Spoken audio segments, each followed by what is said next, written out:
Merhaba arkadaşlar, kanalıma hoş geldiniz. Bugün şöyle ince bir ipim var.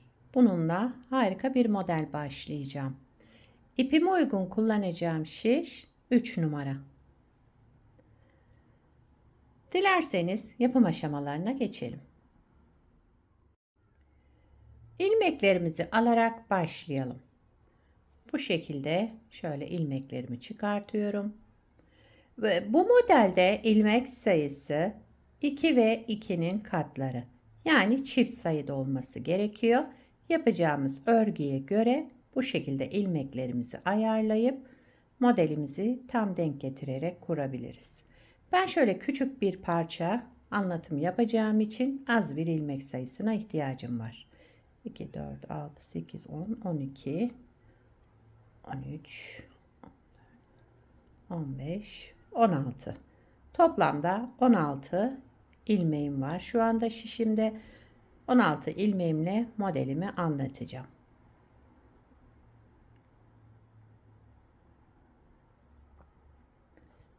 Şöyle bir ters bir düz lastik yapacağım. Ondan sonra lastiğimizin üzerine modelimizi kurmaya başlayalım. Kenar ilmeğimi ilk sıra olduğu için ördüm. Daha sonra bir düz, bir ters, bir düz, bir ters örerek lastiğimizi tamamlayalım. Bu modele bu lastik daha çok uyum sağlıyor ama istediğiniz lastiği de yapabilirsiniz. Ben şöyle bir ters bir düz lastik yapacağım.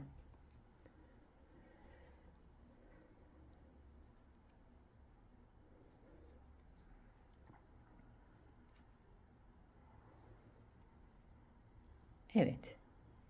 Sıramı tamamladım. Birkaç sıra tamamlayıp geliyorum. Şöyle lastiğimi tamamladım.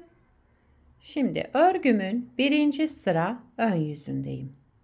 Kenar ilmeğimi örmeden aldım. Sıradaki bakın düz ilmeğim, arkasındaki ters ilmeğim. Bunun ikisini bir alarak düz ördüm ve tek ilmeğe düşürdüm. Aynı şekilde devam ediyorum. Düz ilmek ve ters ilmeğin ikisini bir aldım, tek ilmeğe düşürdüm. 2 ilmeği bir düz ördüm, tek ilmeğe düşürdüm, kestim yani. Birinci sıra ön yüzünde yapacağımız işlem bu. İlmeklerimizi eksiltiyoruz bakın. Bunu arka yüzünde tekrar artıracağız. Son 2 ilmeğimi de kestim, tek ilmeğe düşürdüm. Daha sonra kenar ilmeğimi düz olarak ördüm ve sıramı tamamladım. İkinci sıra arka yüzündeyim. Kenar ilmeğimi örmeden aldım. Sıradaki ilmeğimin arka boşluğundan, bakın şu arka boşluğundan girerek bir ilmek çıkardım. Bunu örmeden aldım. Sıradaki ilmeğimi de düz örerek devam ettim. Sıradaki ilmeğimin arka boşluğundan bir ilmek çıkardım, aldım ve sol şişimdeki ilmeğimi de düz ördüm. Arka boşluktan bir ilmek çıkardım, aldım. Daha sonra sıradaki ilmeğimi düz olarak ördüm. Sıramı tamamladım. Üçüncü sıra ön yüzüne geçtim. Kenar ilmeğimi örmeden aldım. Bütün ilmeklerimi düz örüyorum. İkinci sıra arka yüzünde eksilen ilmeklerimizi tamamladık. Birinci sırada kesme yapmıştık, kesme işlemi. İkinci sırada aradan ilmek çıkartarak ilmek sayımızı eski sayısına getirdik. Üçüncü sıra ön yüzünde de ilmeklerimizin tamamını düz örerek devam ettik. Evet, sıramı tamamladım. Dördüncü sıra arka yüzüne geçtim. Son sıramız. Kenar ilmeğimi örmeden aldım. Bir düz, bir ters. Bir düz, bir ters örerek devam ediyorum.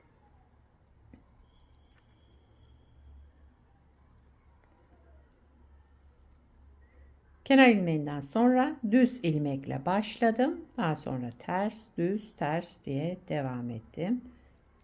Yani düz ilmeğimiz bu. Ters ilmeğimiz de şu ajurun önündeki ilmeğimiz.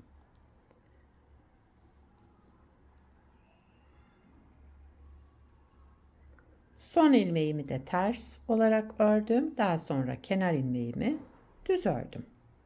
Modeli bir kez kurmuş olduk. Bakın model şöyle.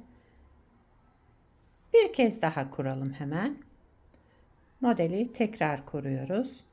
Birinci sıra ön yüzündeyim. Kenar ilmeğimi örmeden aldım. Sıradaki düz ilmek bir de arkasındaki ters ilmeği ikisini bir alarak düz ördüm ve kestim. Tek ilmeğe düşürdüm. Düz ve ters ilmeğimi aldım. Düz olarak ördüm ve tek ilmeğe düşürdüm. Birinci sıra ön yüzünde ilmeklerimizi şöyle ikili ikili alarak keselim. Birinci ilmeğimiz düz, ikinci ilmeğimiz ters olacak. Buna dikkat edelim. Modelde kayma olmasın. İlmek sayımızı yarıya düşürdük burada. Bakın her iki ilmeği alarak tek ilmeğe düşürdük. Şöyle arka yüzünde yani ikinci sıra arka yüzünde kenar ilmeğimi örmeden aldım. Sıradaki ilmeğimin arka boşluğundan bir ilmek çıkardım. Örmeden aldım. Sıradaki ilmeğimi de düz olarak ördüm. Arka boşluktan bir ilmek çıkardım. Sıradaki ilmeğimi düz ördüm. Bakın hemen sıradaki ilmeğimin arka boşluğundan bir ilmek çıkardım, aldım ve sıradaki ilmeğimi düz ördüm.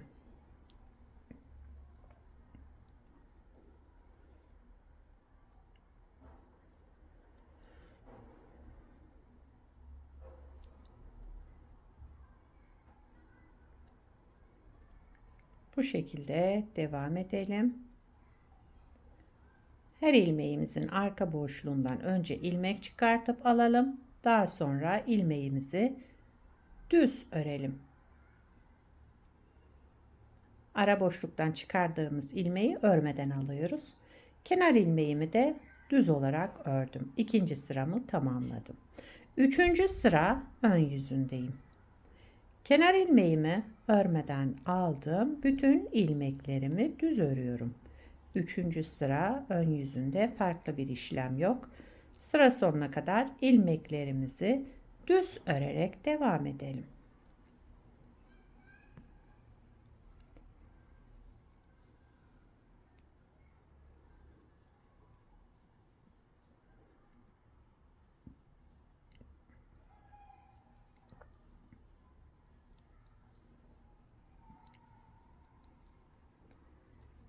Kenar ilmeğimi de düz ördüm. Sıramı tamamladım. Dördüncü sıra arka yüzündeyim. Son sıramız. Kenar ilmeğimi örmeden aldım. Kenar ilmeğinden sonraki ilmeğimi düz ördüm. Bakın düz. Daha sonra bir ters. Bir düz, bir ters. Bir düz, bir ters. Kenar ilmeğinden sonra düz ilmekle başlıyoruz. Bir düz, bir ters. Bir düz, bir ters örerek dördüncü sıramızı tamamlayalım.